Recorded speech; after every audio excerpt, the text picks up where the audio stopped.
Hello students, सो molecular orbital diagrams हम देख रहे थे और उसके अंदर कल आपको नाइट्रोजन का और उसके स्पीसीज का हमने मॉलिक्यूलर डायग्राम बना करके दिखाया था। साथ ही में हमने इनका मैग्नेटिक बिहेवियर, इनका बॉन्ड ऑर्डर, इनकी मॉलिक्यूलर ऑर्बिटल इलेक्ट्रॉनिक कॉन्फ़िगरेशन ये हमने देखी थी कल। कौन से मॉलिक्यूल की? N2 की। अब अगर कोई हेटेरोएटॉमिक मॉलिक्यूल आइसो इलेक्ट्रॉनिक है किसी होमोएटॉमिक मॉलिक्यूल से, तो भी बॉन्ड ऑर्डर्स जो होते हैं सेम होते हैं। बॉन्ड ऑर्डर्स का डायरेक्ट रिलेशनशिप जो है मॉलिक्यूल की स्टेबिलिटी से होता है। अब मैंने आपसे क्या बात करी है कि अगर आपके पास कोई हेटेरोएटॉमिक मॉलिक्यूल है और वो आइसो इलेक्ट्रॉनिक है होमोएटॉमिक मॉलिक्यूल के साथ, तो उसका बॉन्ड ऑर्डर जो है वो वैल्यू सेम आएगी। अब जैसे हम यहाँ पर बात करें CO मॉलिक्यूल की, अगर हम बात करते हैं किसकी? CO मॉलिक्यूल की। CO मॉलिक्यूल जो है it is iso electronic with N2 molecule. जो CO मॉलिक्यूल है ये आइसो इलेक्ट्रॉनिक है किसके साथ? N2 के साथ। तो बॉन्ड ऑर्डर्स जो हैं CO और N2 के सेम होते हैं। So CO carbon monoxide and nitrogen gas, both the molecules have same bond order. और सेम बॉन्ड ऑर्डर का मतलब सेम स्टेबिलिटी, क्योंकि बॉन्ड ऑर्डर मैंने आपको कल वाले लेक्चर में बताया था, that is directly proportional to the stability of the molecule. So CO वैसे अगर देखें तो it is a heteroatomic molecule made up of two different atoms. CO जो है it is a heteroatomic molecule but it is having the same stability as that of N2। अब N2 के अंदर number of electrons आप देखते हैं 14 electrons हैं, और CO के अंदर भी जो है नंबर ऑफ इलेक्ट्रॉन्स आप कैलकुलेट करेंगे तो 14 ही आएंगे, क्योंकि कार्बन 6 एटॉमिक नंबर है यानी कि 6 इलेक्ट्रॉन्स हैं, और ऑक्सीजन एटॉमिक नंबर 8 है तो 8 इलेक्ट्रॉन्स हो गए। ठीक है, which are revolving around the nucleus. तो total number of electrons in CO are 14 and N2 also 14 electron. तो the species which have same number of electrons are known as isoelectronic species, hence they have same bond order. इनके जो bond orders हैं वो क्या रहते हैं? Same रहते हैं। तो ये चीज भी आपने इसमें कंसेप्ट ध्यान रखना है अगर स्टेबिलिटी कंपैरिजन आपको कहीं आ जाता है एग्जाम के अंदर। ठीक है स्टूडेंट्स, तो एक चीज तो ये आपने माइंड में रखनी है। आगे हम बात करते हैं molecular orbital diagram of O2, उसकी कंस्ट्रक्शन करेंगे आज हम। Molecular orbital diagram of O2 molecule. Let's have a look at the diagram। O2 molecule की बात करते हैं। अब देखिए, ऑक्सीजन का एटॉमिक नंबर जो है वो यहाँ पर 8 है, 1s2, 2s2 एंड 2p4, ये इसकी इलेक्ट्रॉनिक कॉन्फ़िगरेशन है। जो सेकंड शेल है वो जो वैलेंस शेल है, इसमें S में 2 इलेक्ट्रॉन्स हैं और P में भी जो है वो 4 इलेक्ट्रॉन्स आपको दे रखे हैं। अप टू 7 एटॉमिक नंबर वाले का मॉलिक्यूलर ऑर्बिटल डायग्राम कल आपने देखा था, तो उसमें पाई 2px और 2py की एनर्जी सिग्मा 2pz के कंपैरिजन में कम थी।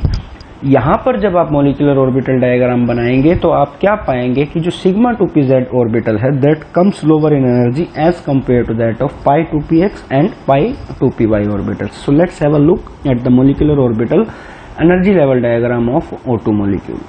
तो सबसे पहले तो मैं यहाँ पर ऑक्सीजन एटम का 2s ऑर्बिटल कंस्ट्रक्ट कर रहा हूँ। ये एटॉमिक ऑर्बिटल है एक ऑक्सीजन का, इस तरफ एटॉमिक ऑर्बिटल है हमारे पास दूसरी ऑक्सीजन का 2s। So 2 atomic orbitals, linear combination of atomic orbital से मिलकर 2 मॉलिक्यूलर ऑर्बिटल्स बनाएंगे।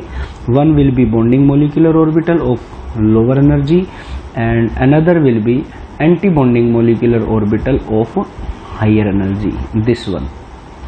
अब s ऑर्बिटल क्योंकि नॉन डायरेक्शनल नेचर के होते हैं, so they are known to undergo only and only sigma bonding. So two molecular orbitals will be formed. One is sigma 2s and another one is sigma star 2s. This is your bonding molecular orbital and this one is your anti-bonding molecular orbital. Oxygen atom in 2s orbital containing 2 electron each. ठीक है, अब हमें ये 4 electrons fill करने हैं, तो 4 electrons आपको पता है कैसे फिल होंगे. The 2 electrons will go into the bonding molecular orbital first and remaining 2 electrons will then go into the anti-bonding molecular orbital. So this way you will fill the electrons in 2s molecular orbital, sigma 2s and sigma star 2s. Now let us talk about the 2p orbitals of each oxygen atom. तो अब हमारे पास जो है oxygen atom में ये 2p orbitals आ जाते हैं. 2px, ये हो गया 2py और ये वाला है 2pz. इसी तरह से इस तरफ जो है हमारे पास 3 एटॉमिक ऑर्बिटल्स दूसरे ऑक्सीजन के बनेंगे और ये भी हमारे पास यही है 2px, 2py और 2pz. अब जो 2pz ऑर्बिटल है ये सिग्मा बॉन्डिंग में इन्वॉल्व होएगा और ये लोवेस्ट एनर्जी का रहेगा in case of O2 molecule. ये वाला जो ऑर्बिटल बनाना है हमने सिग्मा 2pz, ये लोवेस्ट एनर्जी का बनाना है और सिग्मा 2pz के रिस्पेक्ट में इसका एंटी बॉन्डिंग मोलिकुलर ऑर्बिटल जो बनेगा वो हाईएस्ट एनर्जी का बनेगा. That will be uh sigma star 2pz. ये हमारे पास जो केस हुआ ये हुआ सिग्मा 2pz का एंड सिग्मा स्टार 2pz का. ठीक है, अब बच गए कौन? pi 2px and pi 2py. They will be of higher energy as compared to that of sigma 2pz. ये बात आपने यहाँ पर ध्यान रखनी है. और इन pi 2px और 2py के रिस्पेक्ट में pi star 2px and pi star 2py orbitals will be formed here. तो ये हमारे पास क्या क्या बन गए? अब ये बन गए pi 2px and pi 2py. इसी तरह से ये 2 हो गए pi 2px and pi 2py. Pi star हो जाएंगे, एंटी बॉन्डिंग है ना, तो ये पाई स्टार हो जाएंगे दोनों. तो ये हमारे पास जो है यहाँ केस है. अब 4 इलेक्ट्रॉन्स हैं तो 1 2 3 एंड 1 4. ये 4 इलेक्ट्रॉन्स की फिलिंग हो गई following Hund's rule. And same way में इस ऑक्सीजन के 4 इलेक्ट्रॉन्स की फिलिंग हो गई फॉलोइंग हंट्स रूल. अब 8 इलेक्ट्रॉन्स आपने टोटल फिल करने हैं. तो किसी भी मॉलिक्यूल का, चाहे वो O2 मॉलिक्यूल हो, चाहे आपका F2 मॉलिक्यूल हो या O2 का कोई मॉलिक्यूलर आयन हो, आपने ध्यान रखना है कि जब एटॉमिक नंबर 7 से ज़्यादा होता है तो sigma 2pz lies lower in energy as compared to that of pi 2px and pi 2py molecular orbitals. And in the case of nitrogen molecule and the molecules having atomic number less than nitrogen means N2 molecule or you can say C2 molecule or any other molecules like B2. In that case you have to keep in your mind that pi 2px and pi 2py were lower in energy. The molecular orbital diagram that we did yesterday was slightly different from the one which we are doing today. So this is the increasing order of energy. ये increasing order of energy को represent करता है from bottom towards top. Sigma 2s और sigma star 2s का तो हम पहले से ही जो है हिसाब कर चुके हैं. Now let us talk about filling of electrons in the various molecular orbitals, p orbitals. So sigma 2pz, अब 8 इलेक्ट्रॉन्स फिल करने हैं following Hund's rule. So first of all the electron will go into the bonding molecular orbital. So sigma 2pz में 1 electron डाला हमने, 1 electron फिर pi 2px में डाला, 1 pi 2py में डाला. फिर अभी भी बॉन्डिंग में हम इलेक्ट्रॉन्स फिल कर सकते हैं. तो इस तरह से हमने बॉन्डिंग में 6 इलेक्ट्रॉन्स तो यहाँ पर कंप्लीटली फिल कर दिए। नाउ अभी भी 2 इलेक्ट्रॉन्स को फिल करने की जरूरत है, क्योंकि 4 इधर है और 4 इधर है, तो 8 इलेक्ट्रॉन्स फिल करने हैं हमें। सो 6 इलेक्ट्रॉन्स तो बॉन्डिंग मोलिकुलर ऑर्बिटल्स में आ गए। जो 2 बच गए वो कहाँ आएंगे? एंटी बॉन्डिंग मोलिकुलर ऑर्बिटल्स में आएंगे, pi star 2px and pi star 2py। तो this completes the molecular orbital energy level diagram of O2 molecule. तो अब इससे आपको एक तो ये एग्जाम में पूछा जाता है कि draw the molecular orbital energy level diagram of O2 molecule. इसके अलावा आपसे क्या पूछ सकता है? वो आपसे वो पूछेगा इसका molecular orbital electronic configuration, molecular orbital electronic configuration. तो मोलिकुलर ऑर्बिटल इलेक्ट्रॉनिक कॉन्फ़िगरेशन अब हम यहां पर बता देते हैं क्या होगी। जैसे जैसे आपने इलेक्ट्रॉन्स फिल करे हैं वैसे वैसे आप कॉन्फ़िगरेशन लिख सकते हैं इसमें। सबसे पहले आप के लिखेंगे, क्योंकि आपने 1s का हिसाब किताब पहले ही कर दिया, क्योंकि 1s तो हर एटम के अंदर आता ही आता है। के लिखने के बाद फिर सिग्मा 2s, सिग्मा 2s में कितने इलेक्ट्रॉन्स? 2 इलेक्ट्रॉन्स। फिर sigma star 2s, sigma star 2s में कितने electrons? Again 2 electrons. Then comes sigma 2pz, कितने electrons? 2 electrons. After that pi 2px containing 2 electron, after that pi 2py containing 2 electrons, and then pi star 2px containing 1 electron and pi star 2py containing 1 electron. So this will be the molecular orbital electronic configuration of O2 molecule. ठीक है जी, तो ये इसकी configuration हो गई। After writing the electronic configuration you can easily predict the magnetic behavior of the molecule, and it is very clearly visible from the electronic configuration as well as molecular orbital diagram that the antibonding pi star antibonding orbital contains 2 unpaired electrons respectively, pi star 2px and pi star 2py containing unpaired electrons. So magnetic behavior of the molecule will be paramagnetic, means O2 molecule when placed in magnetic field is weakly attracted by magnetic field, so it is paramagnetic compound or molecule, paramagnetic nature. So after calculating and finding out the magnetic behavior, you can now calculate the bond order of the molecule, which is calculated by the formula, that is half number of bonding electrons minus number of antibonding electrons. So half bonding electrons कितने हैं अब आपके सामने हैं, आप count कर सकते हैं। सिग्मा 2s 2 इलेक्ट्रॉन्स, फिर सिग्मा 2pz 2 इलेक्ट्रॉन्स, 4 पाई 2px में 2 इलेक्ट्रॉन्स, 6 पाई 2py में 2 इलेक्ट्रॉन्स, 8 हो गए। तो 8 तो बॉन्डिंग इलेक्ट्रॉन्स हो गए। एंटी बॉन्डिंग इलेक्ट्रॉन्स कितने हैं?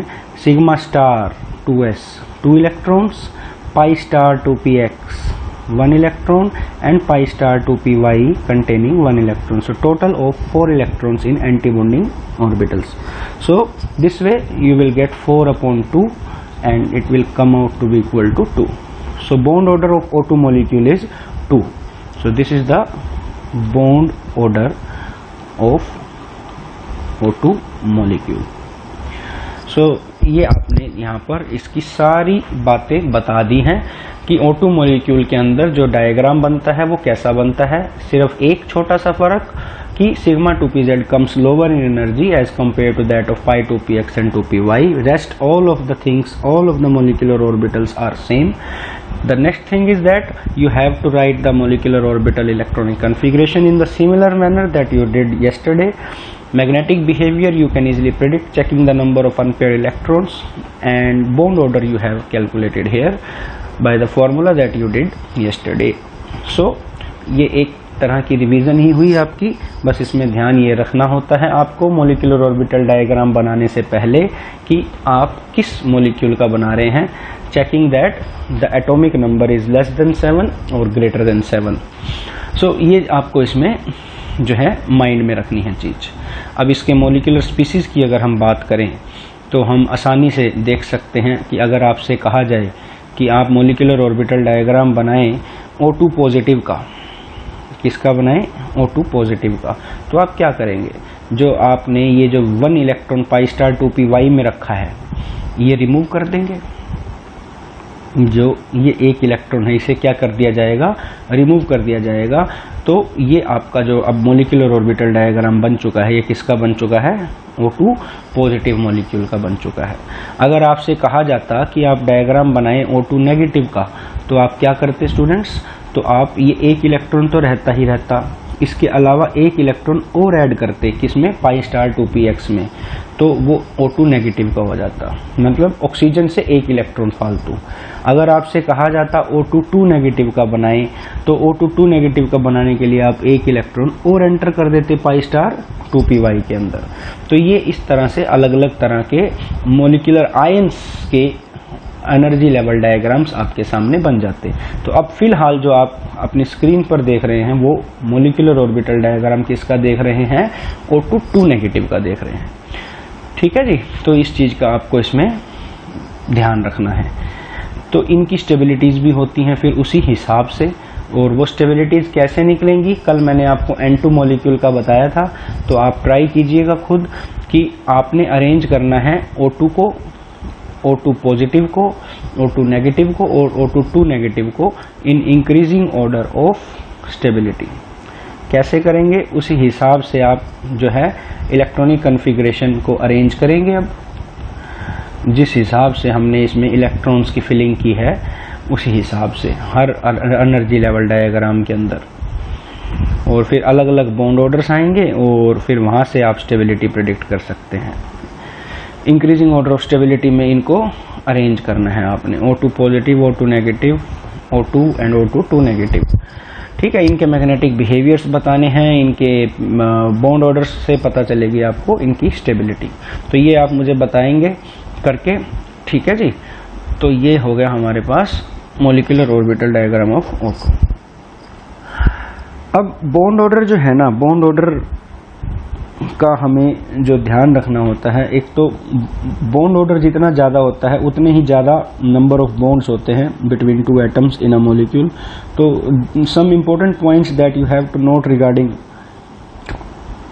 बॉन्ड ऑर्डर आर दैट कि एक तो बॉन्ड ऑर्डर और बॉन्ड लेंथ इनवर्सली प्रोपोर्शनल होते हैं। बॉन्ड लेंथ जो होती है किसी भी स्पीसीज की, that is inversely proportional to bond order. मतलब सीधी सी बात है कि बॉन्ड ऑर्डर जितना ज़्यादा होगा, higher the bond order lesser will be the bond length और smaller will be the bond length.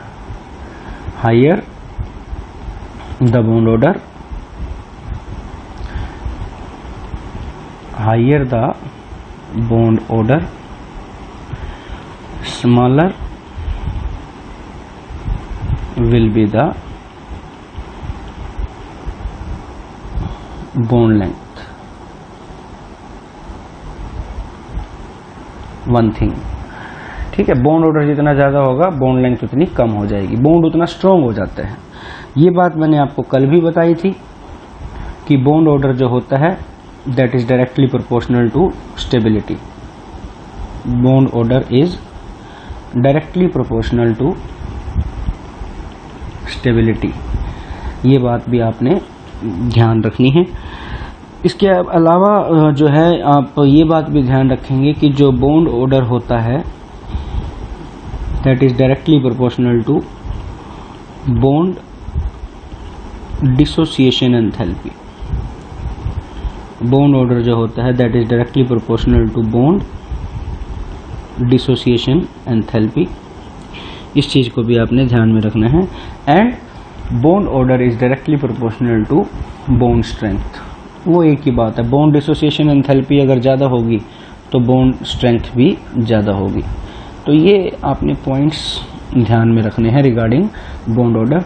एक मैंने आपको कल बताई थी बात कि अगर बॉन्ड ऑर्डर सेम आ जाते हैं तो हम number of electrons anti bonding molecular orbitals में देखते हैं, और जिसमें number of electrons anti bonding molecular orbital में ज़्यादा आ जाते हैं वो लेस स्टेबल हो जाता है। तो ये इसमें हम बता सकते हैं। इसके अलावा हम मॉलिक्यूल्स की एग्जिस्टेंस की भी बात कर सकते हैं with the help of molecular orbital theory, जैसे आपसे क्वेश्चन पूछा जाए कि with the help of molecular orbital theory explain why He2 molecule does not exist। Molecule He2 exist क्यों नहीं करता? Why He2 molecule does not exist। तो इसका रीजन भी जो है मोलिकुलर ऑर्बिटल थ्योरी बताती है हमें। अब देखिए, हीलियम का एटॉमिक नंबर होता है 4 स्टूडेंट्स, कॉन्फ़िगरेशन बनती है 1s2 2s2, तो वैलेंस शेल हमारा हो गया सेकेंड शेल। तो ये आपके पास जो हो गया 2s हो गया एक हीलियम का, और ये 2s हो गया दूसरे हीलियम का। ठीक है जी। अब इसके रिस्पेक्ट में 2 मोलिकुलर ऑर्बिटल्स जो है हम यहाँ पर बनाते हैं, एक तो सिग्मा 2s और एक हम बनाएंगे सिग्मा स्टार 2s। ये बना दिया हमने 2 मोलिकुलर ऑर्बिटल्स। एक तो कौन सा बना दिया, सिग्मा 2s, और एक हमने बना दिया सिग्मा स्टार 2s। ये 2 इलेक्ट्रॉन्स एंड 2 इलेक्ट्रॉन्स इधर। 4 इलेक्ट्रॉन्स की फिलिंग करनी है, तो 4 इलेक्ट्रॉन्स की फिलिंग करने के लिए हम 2 इलेक्ट्रॉन्स जो है वो बॉन्डिंग मोलिकुलर ऑर्बिटल्स में डाल देते हैं, and remaining 2 electrons anti bonding molecular orbital में डाल देते हैं, and then we calculate the bond order. क्या करते हैं, बॉन्ड ऑर्डर। बॉन्ड ऑर्डर जब हमने निकालने हैं तो इस फार्मूले से निकालना है, half number of bonding electrons minus number of anti bonding electrons. तो बॉन्डिंग इलेक्ट्रॉन्स कितने हैं, 2, एंटी बॉन्डिंग भी कितने हैं, 2, तो 0/2 will come out to be equal to 0। Bond order 0 आने का मतलब ये है कि 2 एटम्स के बीच में मॉलिक्यूल में बॉन्ड एग्जिस्ट ही नहीं कर रहा। सो बॉन्ड ऑर्डर 0 आ जाता है, तो इसका मतलब क्या होता है, मॉलिक्यूल डज नॉट एग्जिस्ट। तो with the help of this theory you can easily explain that why He2 molecule और Ne2 molecule नियोन का molecule exist क्यों नहीं करता। fully filled octets होते हैं वो तो हमें पता ही है, लेकिन उसके बिहाफ पर आपने मोलिकुलर ऑर्बिटल डायग्राम बनाकर दिखाना है यहाँ पर छोटा सा, और उसकी हेल्प से आपने एक्सप्लेन करना है कि बॉन्ड ऑर्डर जो है ये 0 आ जाता है, और जब भी किसी स्पीसीज का बॉन्ड ऑर्डर 0 आ जाएगा तो मॉलिक्यूल एग्जिस्ट नहीं करता। सिमिलरली आप ये भी बता सकते हैं कि Ne2 molecule does not exist, neon का मॉलिक्यूल भी जो है वो एग्जिस्ट नहीं कर सकता, उसमें नियोन का डायग्राम बनाकर दिखा सकते हैं आप। तो ये इसमें क्वेश्चन अराइज होता है, एक तो बॉन्ड ऑर्डर से रिलेटेड। ठीक है, एक बॉन्ड ऑर्डर का स्टेबिलिटी के साथ रिलेशन होता है, ठीक है ना, तो किसी भी तरह से आपसे क्वेश्चन पुट किया जा सकता है। अब जैसे एक छोटा सा क्वेश्चन आपको मैं और बताता हूं, वो कहे कि आप अरेंज करें H2 positive and H2 negative in increasing order of stability, in increasing order of stability। तो H2 सबसे पहले आप देखिए इसका मॉलिक्यूलर ऑर्बिटल डायग्राम क्या बनेगा। इसका मॉलिक्यूलर ऑर्बिटल डायग्राम बनेगा कुछ इस तरह से। सिंगल इलेक्ट्रॉन स्पीसीज है, सिग्मा 1s और सिग्मा स्टार 1s, इसके 2 मॉलिक्यूलर ऑर्बिटल्स बनेंगे।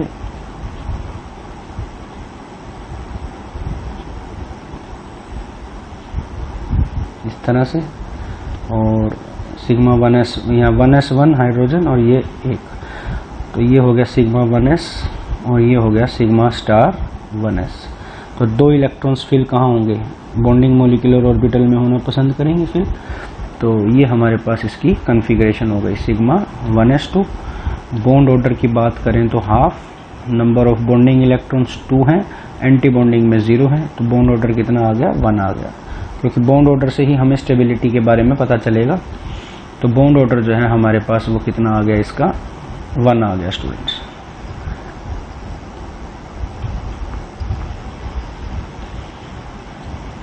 ठीक है, ये इसकी हो गई electronic configuration, molecular orbital electronic configuration हो गई। इसी प्रकार से अब हम देखते हैं H2 पॉजिटिव के बारे में।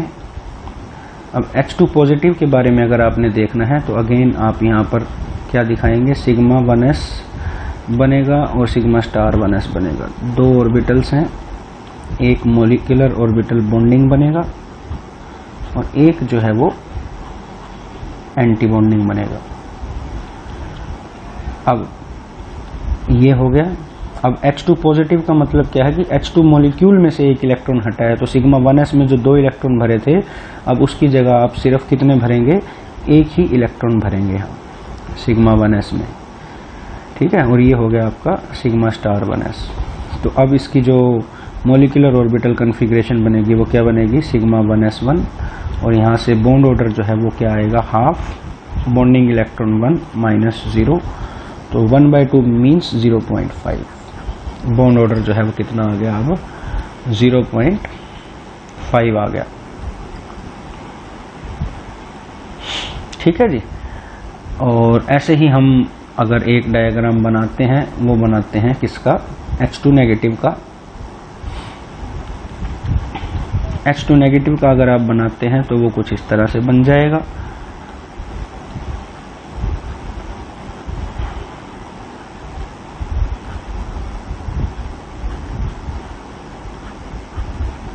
ये हो गया आपके पास 1s और ये 1s, और ये हमारा हो गया सिग्मा 1s और ये हो गया सिग्मा स्टार 1s।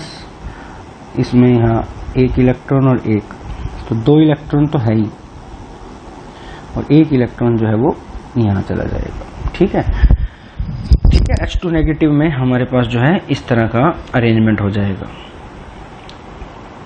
ये नॉर्मल H2 था, H2 नेगेटिव मतलब मॉलिक्यूल में एक इलेक्ट्रॉन और एंटर हो गया। तो अब इसकी कॉन्फ़िगरेशन क्या बनी, इसकी कॉन्फ़िगरेशन बनेगी sigma 1s2 sigma star 1s1, और बॉन्ड ऑर्डर जब आप इसका निकालेंगे तो वो आ जाएगा हाफ, बॉन्डिंग में 2 इलेक्ट्रॉन और एक इलेक्ट्रॉन एंटी बॉन्डिंग में, तो अगेन 1/2 दैट इज 0.5।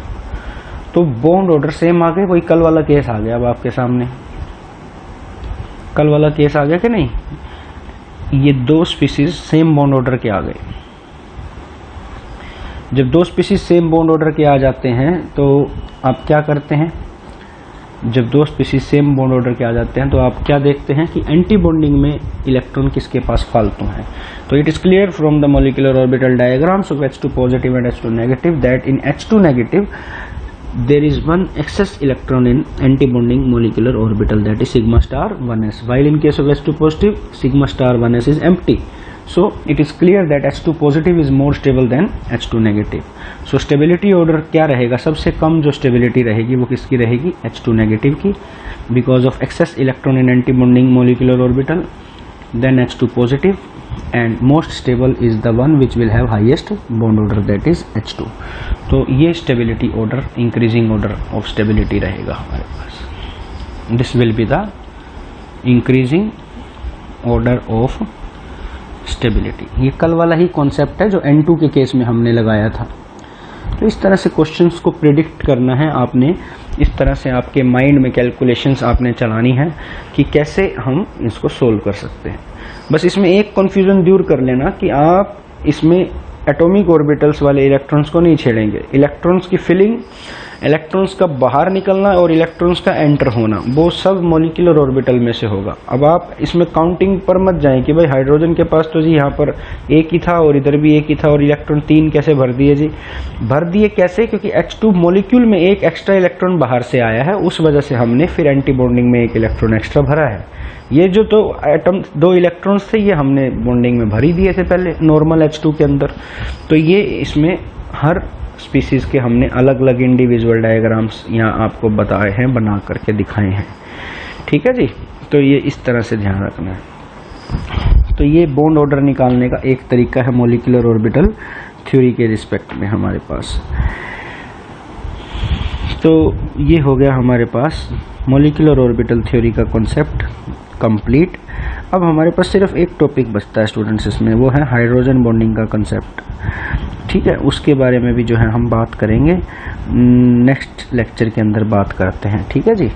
तब तक आप इसको इतना करें, और कोई प्रॉब्लम हो अगर, हाँ वो जो बच्चे कह रहे हैं कि भाई हम लेट आए हैं, वो इंडिविजुअल एक क्लास ग्रुप बना लेंगे, और अगर हो सके तो जिस टीचर ने बनाया है उसमें मुझे भी ऐड करवा देंगे। मैं उसमें आपका पिछला काम जो है वो भेज दूंगा। वो हमारे पास बना तो हुआ ही है वो काम, तो वो काम मैं आपको भेज दूंगा, फर्स्ट यूनिट का, सेकंड यूनिट का, थर्ड यूनिट का और फोर्थ यूनिट का भी। अगर आप फोर्थ यूनिट में भी शुरुआत में ज्वाइन नहीं हुए थे तो वो वर्क भी मैं आपको सेंड कर दूंगा। तो प्लीज़ आप किसी भी टीचर से रिक्वेस्ट करके अपने बायो वाले, या अगर उन्होंने इंडिविजुअल क्लास ग्रुप बनाया है तो आप सभी स्टूडेंट्स उसमें मुझे भी ऐड कर सकते हैं, और कोई इंडिविजुअल ग्रुप बनाना चाहें तो उसमें भी ऐड कर सकते हैं। मैं वर्क आपको सेंड कर दूंगा उसमें, फर्स्ट यूनिट से लेकर के जो भी अब तक का काम हुआ है।